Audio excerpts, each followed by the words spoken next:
Hi, family. Back at you. It is African Osorenko. So, family, I am here today to discuss with you world powers.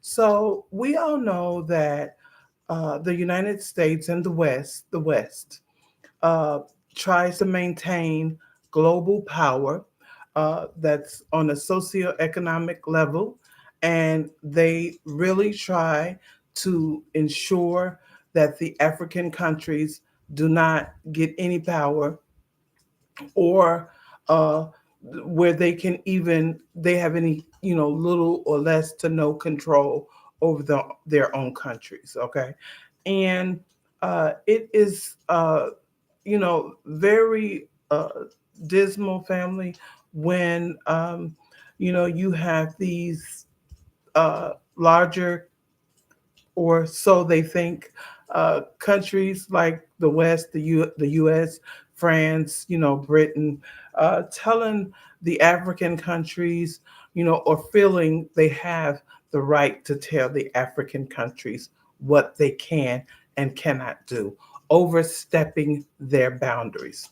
Family, this is something that they do quite often.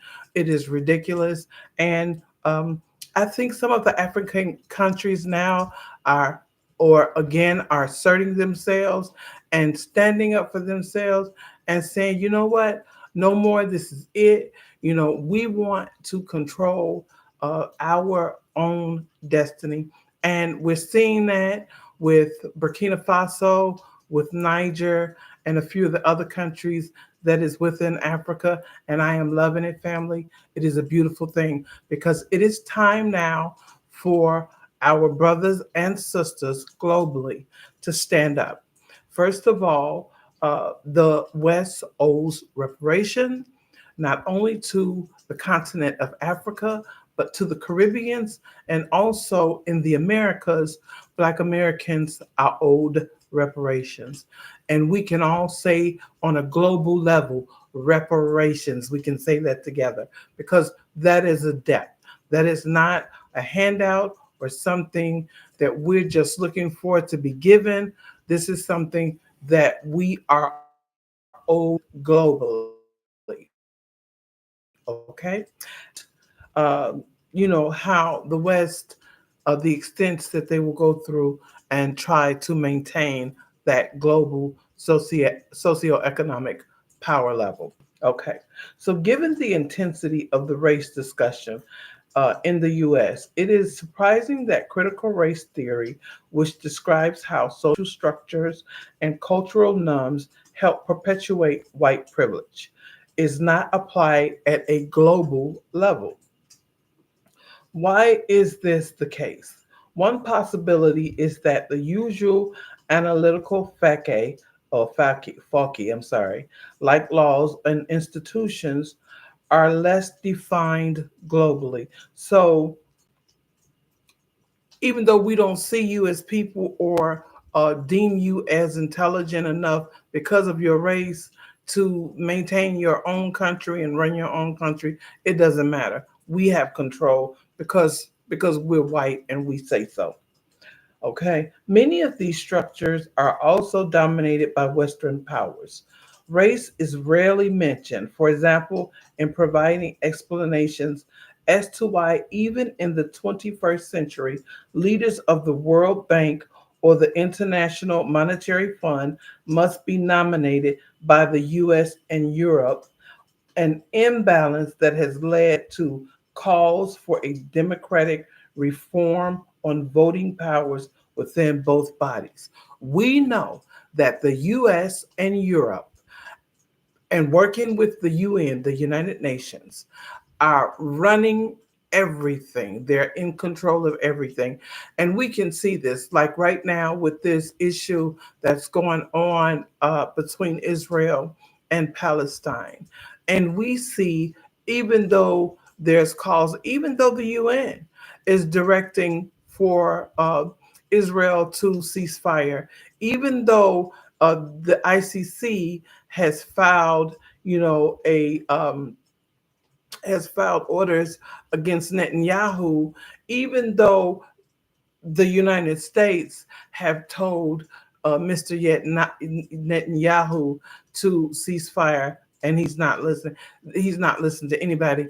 We can obviously see who is running what. Okay, so uh, there is poor understanding of how privilege operates outside the U.S. and Europe.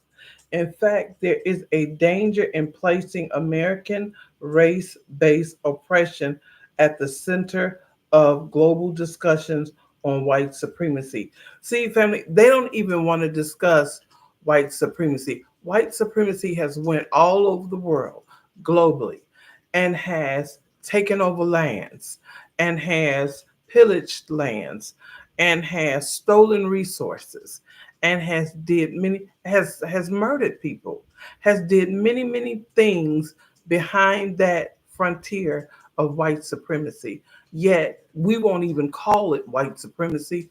We'll just say it's something, that is happening, you know, um, and we won't relate it to that. In fact, I'm sorry, let's be explicit. Racial oppression in the US is the tip of the iceberg of a much deeper and more harmful phenomenon of white privilege that has far too long been conveniently ignored. In other words, family, white privilege has gone on all over this planet. And it's time for it to cease. It is time for it to stop. It is time. Can somebody say enough? Enough is enough. We're tired. Enough is enough. Not only are you having white privilege within the United States, but you're carrying that everywhere you go because they got Karens going over to Mexico and Jamaica and other countries and telling these people they can't play their music.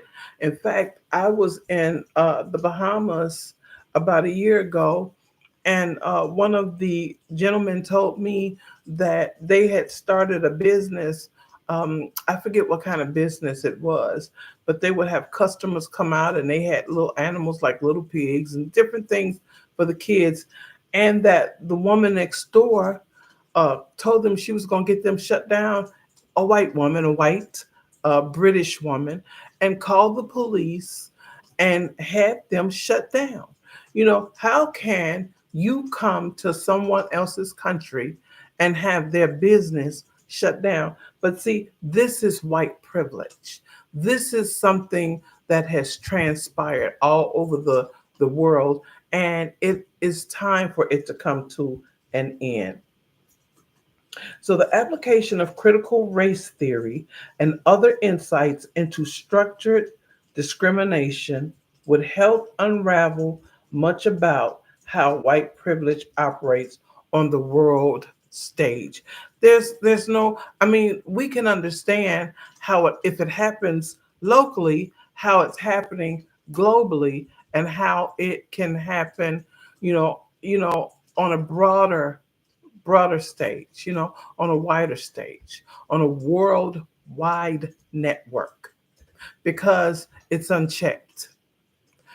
Can we say check it? We need to check it. We need to check white supremacy at the door, and we need to cease it, and we need to insist, that it stops. You know, it is for those that live in America that are Black Americans. It is not a good place. America is not. America has a lot of flaws. I'm sure the same can be said for Black people in Canada, for Black people in the UK and Britain and all the places where there are not Black people in that land that control that land. That's why so many of us prefer to go to lands where we are the predominant. And that is so understandable. Family, we are coming to a time because scriptures speak of the 400 years that will come to an end, and we will be in bondage, to a wicked Wendigo jackal, and that after 400 years we will be released from that bondage. And can we say that we are at the end of that 400 years? And scriptures also speak of judgment against that jackal, that Wendigo. And uh, the um, the it is time now that the judgment they are facing is here. And little by little you can see it. You can see how the judgment that they are facing is affecting them. It is affecting them. You see, we've been through many seasons, and we have suffered through many different storms, But when you've had everything with the white privilege and the white power, then you're not equipped to deal with things when it's not going your way. There's a lot of brothers and sisters that talk about separation but equal, separate but equal. But let me say this, brothers and sisters, it's not going to work in America. Let's be real. We can look at so many communities that tried that, you know. There in America, for those of you that don't know, there were so many black communities that were started, beautiful towns, beautiful cities that black people created. Okay, maybe you only heard about Black Wall Street or Rosewood. Maybe you only heard about some of them, but there were so many that were created by black people that were destroyed by white supremacy, and so many times. And so, there's too many to name. There were too many cities to name, you know, and there were as recent as 2015 in Charleston, where the demon minion went into the church and shot up those elders, our elders. 2015. Okay. And there's been so many more every day, just about. In America, there is a black man, woman, or child that is lynched. And what that means is killed, either shot to death by the police, by law enforcement, hung in some mysterious death, or just come up missing. There's a young man, I think, I just saw a, um, video on last night that came up missing in December of 2023. Young black man driving, trying to get to I think he was a performer, a singer, a rapper, or something. And nobody has seen hide nor hair of him. And I think the town that he went through was a sundown town. And I'm going to have to do a video on sundown towns for those of you who don't know what sundown towns are. But yes, America has towns that are called sundown towns where black people, if the sun goes down and you're black, you shouldn't be in that town because you'll be killed. You will be killed in that town. Maybe never found. Maybe they'll, never find your body to have you a burial, a proper burial.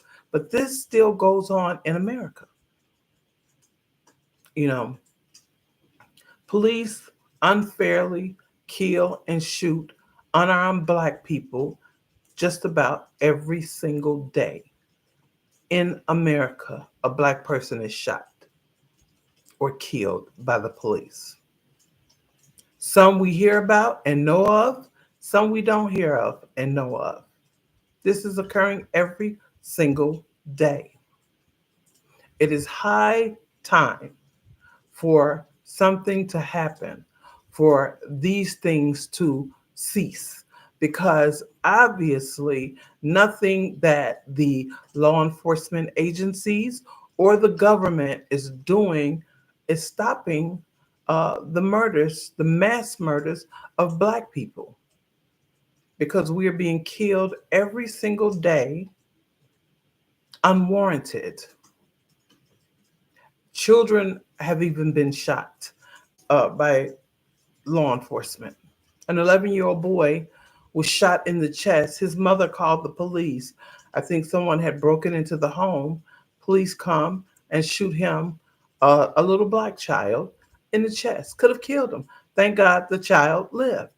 This is becoming ridiculous. It's past ridiculous that this happens just about every single day. A Black person is murdered, shot, beat by law enforcement.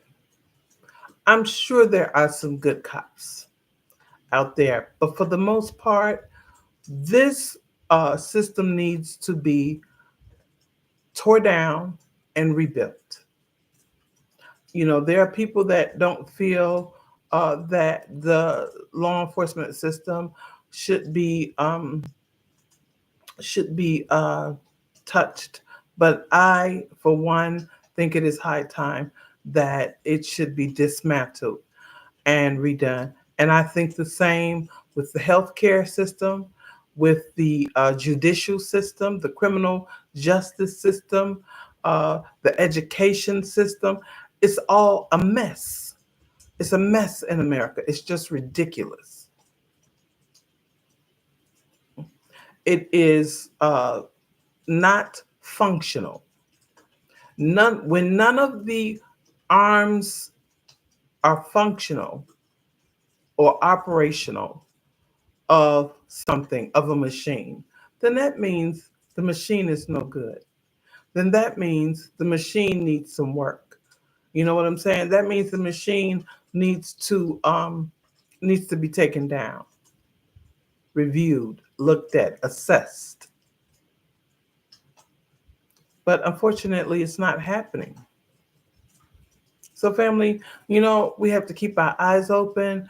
We have to continue to pay attention. And I would say we have to, at this time, seriously come together, Black people. We have to come together. There is a storm coming.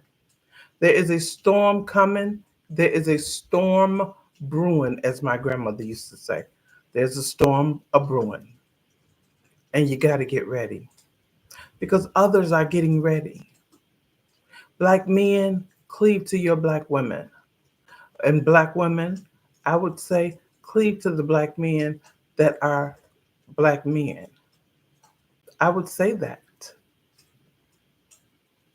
I'm not telling anybody to be with someone who's abusive or physically abusive, emotionally, verbal. No. Be with like minded people. That's what we should be doing. We must build again. But I would say uh, I can't see building in America. Let them have it. Won't be much left of it anyway, probably. So, family, I hope you've enjoyed. Please come back, like, share, and subscribe. And I thank you so much, family.